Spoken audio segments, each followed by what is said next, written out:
And now let's get an expert's take on what came out of the meeting between Presidents Moon and Trump and how the summit will affect future diplomacy with North Korea. For this, we're now joined by Jaimskim, Research Fellow at the Asan Institute for Policy Studies. So good to see you. Nice to see you again, Jiyoon. All right. So how successful do you think President Moon was in regards to shifting President Trump's stance on North Korea after that Hanoi summit? Nice thing is that President Moon doesn't need to convince me. The person that needs convincing here is Kim Jong-un. And the question really is whether Kim Jong-un got enough signals, positive signals, out of this particular meeting between President Trump and President Moon to resume working level dialogue that will be a setup for perhaps another summit that President Trump so much wants. Right. So initially, right now, we don't know at the moment, but we have some critical markers in the coming days.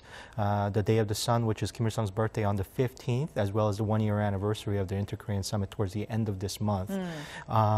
Perhaps there could be some maneuvering here and look for a possibility of a special envoy meeting in Pyongyang or in some third country that will involve both South Korean diplomats as well as the North Koreans and possibly even U.S. diplomats if the North Koreans saw these as positive signals. But if there isn't any working level meetings, then as President Trump has suggested, we could be in for a long haul.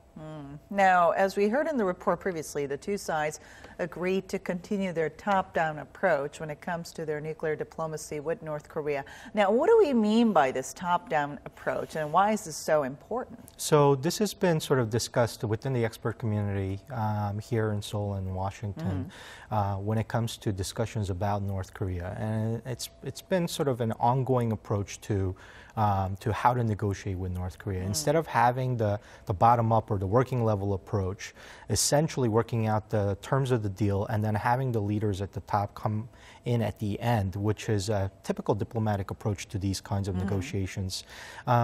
They want to go backwards, which is to have the leaders hammer out the big essence of the deal and then allow for the working level negotiators to work on the details of those agreements coming thereafter.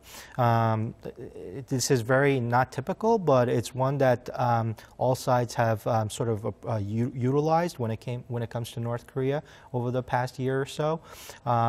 You could take it in one of two ways. Is this a successful approach or not? Some people say it is because North Korea hasn't really tested and provocated in the past year. Right. Some of the more sort of the critical voices out there have argued that we haven't really made any progress on denuclearization, so this approach isn't a very good one. But I think the jury's still out on this because we're still at the very early stage of these negotiations, as President Trump signaled during the summit. Well, this will require many more meetings and a lot of work on the ground. Right. Now, we know that President Moon also met with some of key U.S. officials, including U.S. Secretary of State Mike Pompeo and U.S. National Security Advisor John Bolton. Now, we know they are quite hardliners when it comes to North Korea diplomacy. So what came out of these meetings? I think it was important for President Moon to make a special appeal to these individuals. They're the ones closest to President Trump, advising President Trump on these issues. So to get his voice in sort of, and to talk to them about these issues, I think was important. But it's not clear to me whether those few minutes with these advisors would make any difference here. Right. Nonetheless, I think it shows that President Moon is willing to engage and coordinate with the U.S. counterparts. This was one of the issues that was raised after the Hanoi summit failure, that maybe U.S. and South Korea were not exactly on the same page on these issues. But again, maybe he's allayed some of that concern by taking the time to meet with these advisors and the critical players within the Trump administration. Now, there has been talks over a small deal or a big deal, and some of us, our viewers, might not know about this, but President Trump has been going for that big deal while President Moon has been kind of trying to persuade Trump that small deals are good too. Can you tell us more about this? Right. So the big deal is one that the U.S. has been hammering on since Hanoi It's one that requires a comprehensive agreement on denuclearization with a roadmap and a set of schedules with the list of sites, and then the implementation will be phased in very quickly. That would be a big deal. A smaller deal will involve something like, what President Trump signaled. Instead of focusing on the sort of the difficult issues like denuclearization, maybe focus on the lower hanging fruits like humanitarian assistance, like issues having to do with opening diplomatic channels, or liaison offices in Washington and Pyongyang possibly. Right. These are small deals, but it doesn't touch on the big issue of denuclearization. Now, South Korea has been hammering away on this issue, on this labeled idea of so-called good deal, good enough of a deal. And a good enough of a deal would involve something that is in between these two measures.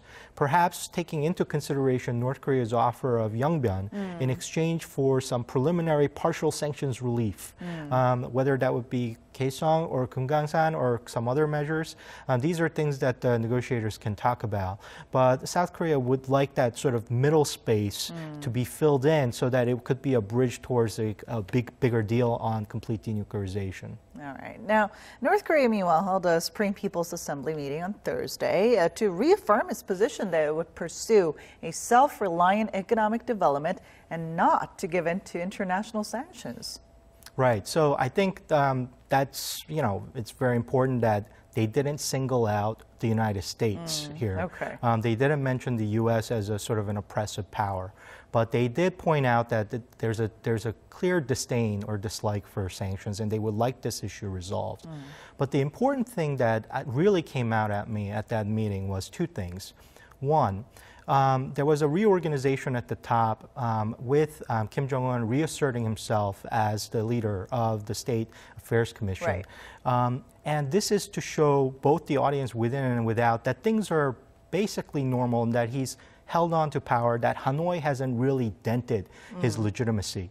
The second thing that we saw at this meeting was the emphasis on self-reliance, as you point out, but on the budget for this year, which focuses entirely on economic constructions and economic projects.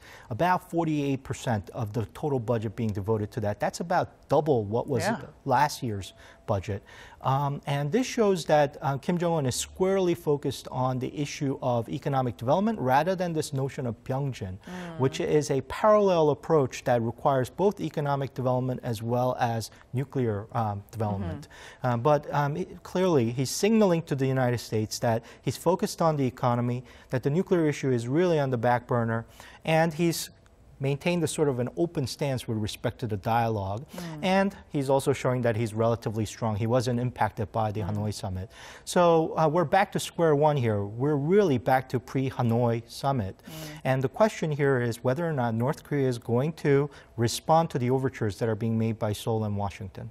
All right. Well, we'll keep an eye on that. Thank you so much for coming in today. Thanks for having me, June.